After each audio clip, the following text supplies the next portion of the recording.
परिच्छेद 16। श्री रामकृष्ण ने जिस दिन किले वाले मैदान में सर्कस देखा, उसके दूसरे दिन फिर कलकत्ते में शुभागमन किया था।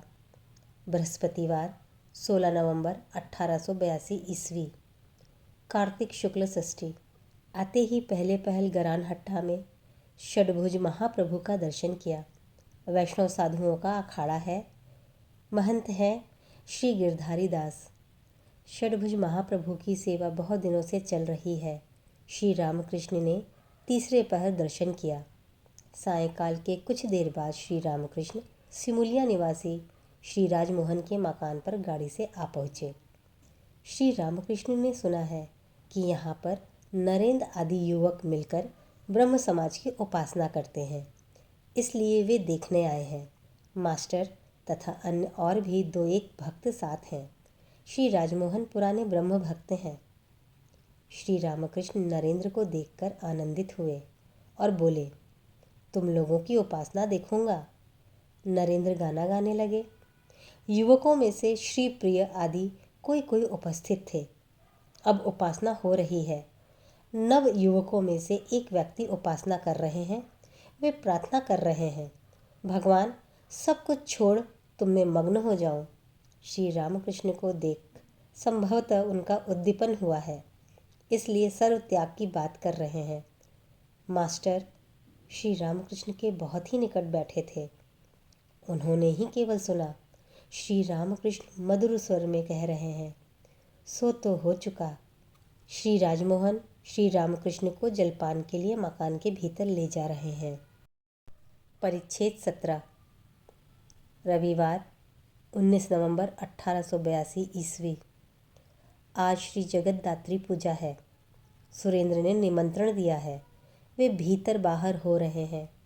कब श्री रामकृष्ण आते हैं?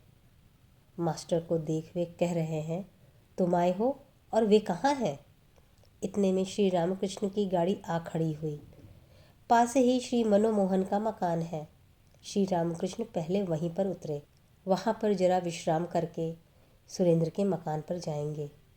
मनोमोहन के बैठक खाने में श्री रामकृष्ण कह रहे हैं, जो असहाय दीन दरिद्र हैं उनकी भक्ति ईश्वर को प्यारी है। जिस प्रकार खली मिला हुआ चारा गाय को प्यारा है। दुर्योधन उतना धन उतना ऐश्वर्य दिखाने लगा, पर उसके घर पर भगवान न गए, वे विदुर के घर गए। वे भक्त वत्सल हैं।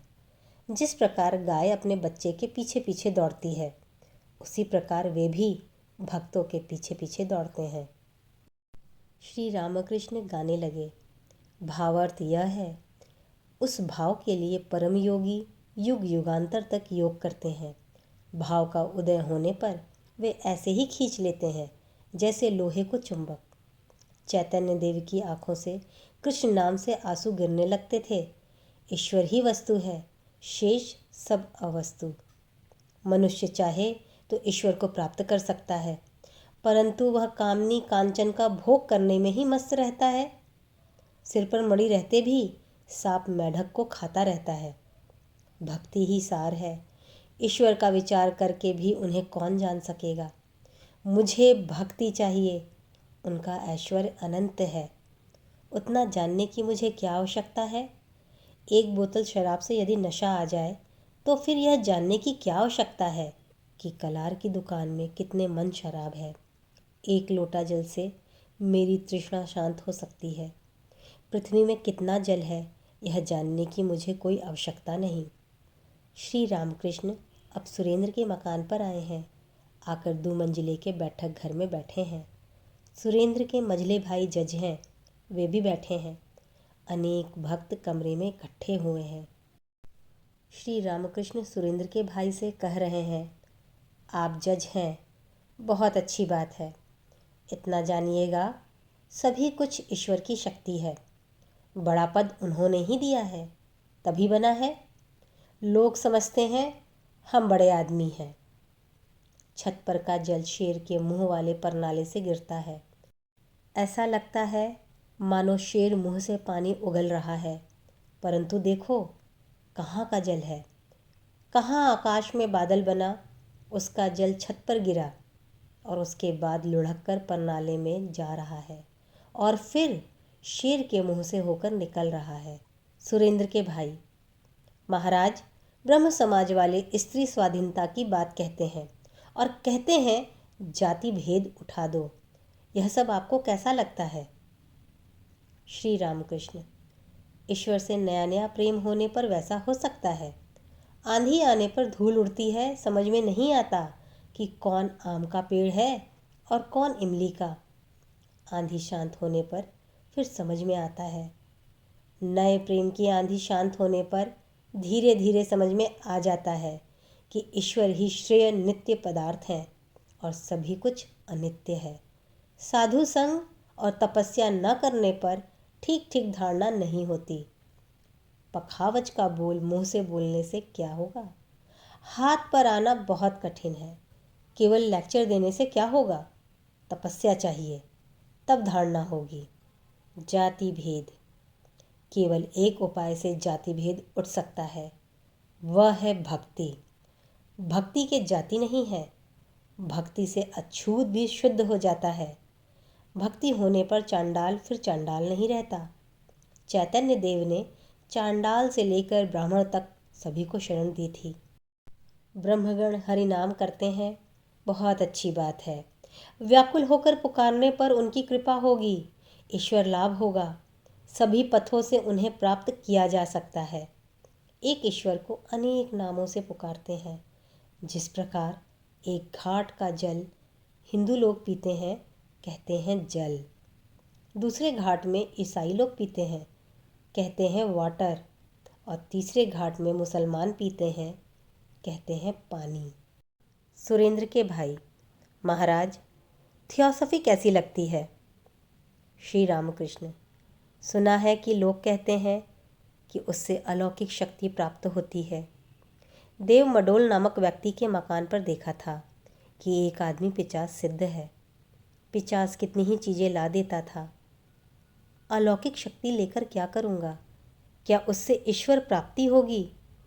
यदि ईश्वर प्राप्ति न हुई तो सभी मिथ्या है। परिच्छेद 18। श्री रामकृष्ण ने कलकत्ते में श्री मणिलाल मल्ली के सिंदुरिया पट्टी वाले मकान पर भक्तों के साथ शुभागमन किया है।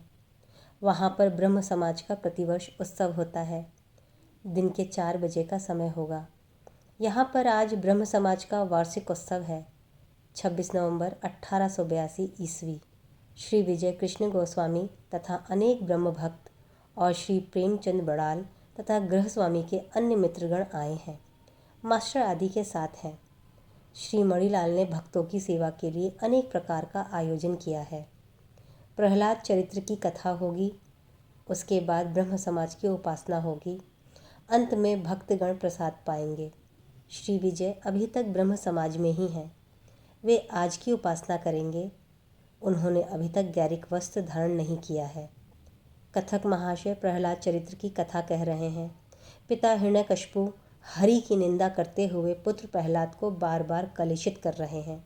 प्रहलाद हाथ जोड़कर हरि से प्रार्थना कर रहे हैं और कह रहे हैं, हे हरि, पिता को सुबुद्धि दो। श्री रामकृष्ण इस बात को सुनकर रो रहे हैं। श्री विजय आदि भक्तगण श्री रामकृष्ण के पास बैठे हैं। श्री रामकृष्ण को भावावस्था हो गई है। कुछ देर बाद विजय आदि भक्तों से कह रहे हैं, भक्ति ही सार है। उसके नाम गुण का कीर्तन सदा करते करते भक्ति प्राप्त होती है। आह, शिवनाथ की कैसी भक्ति है, मानो रस में पड़ा हुआ रसगुल्ला। ऐसा समझना ठीक नहीं कि मेरा धर्म ही ठीक है तथा दूसरे सभी का धर्म असत्य है। सभी पथों से उन्हें प्राप्त किया जा सकता है। हृदय में व्याकुलता रहनी चाहिए। अनंत पथ, अनंत मत। देखो, ईश्वर को देखा जा सकता है। इसका अर्थ यह है कि विषयासक्त मन के अगोचर है। वैष्णवचरण कहा करता था, विशुद्ध मन शुद्ध बुद्धि द्वारा प्राप्त करने योग्य है। इसीलिए साधु संग, प्रार्थना, गुरु का उपदेश, यह सब आवश्यक है। तभी चित्त शुद्धि होती है, तब उनका दर्शन होता है। मैले जल में निर्मली डालने से वह साफ होता है, तब मुंह देखा जा सकता है। मैले आईने में भी मुंह नहीं देखा जा सकता। चित्त शुद्धि के बाद भक्ति प्राप्त करने पर उनकी कृपा से उनका दर्शन होता है। दर्शन के बाद आदेश पाने पर तब लोक शिक्षा दी जा सकती है। पहले से ही लेक्चर देना ठीक नहीं। एक गाने में कहा है, मन अकेले बैठे क्या सोच रहे हो, क्या कभी प्रेम के बिना ईश्वर मिल सकता है।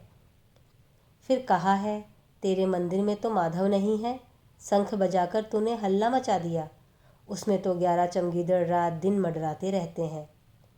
पहले हृदय मंदिर को साफ करना होता है, ठाकुर जी की प्रतिमा को लाना होता है, पूजा की तैयारी करनी होती है। कोई तैयारी नहीं, भौ भौ करके शंख बजाने से क्या होगा।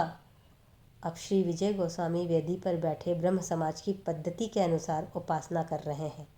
उपासना के बाद वे श्री रामकृष्ण के पास आकर बैठे। श्री रामकृष्ण विजय के प्रति, अच्छा, तुम लोगों ने उतना पाप पाप क्यों कहा। 100 बार मैं पापी हूँ ऐसा कहने से वैसा ही हो जाता है। ऐसा विश्वास करना चाहिए कि उनका नाम लिया है। मेरा फिर पाप कैसा। वे हमारे माँ बाप हैं, उनसे कहो कि पाप किया, अब कभी नहीं करूँगा, और उनका नाम लो। सब लोग मिलकर नाम से देह मन को पवित्र करो, जिह्वा को पवित्र करो।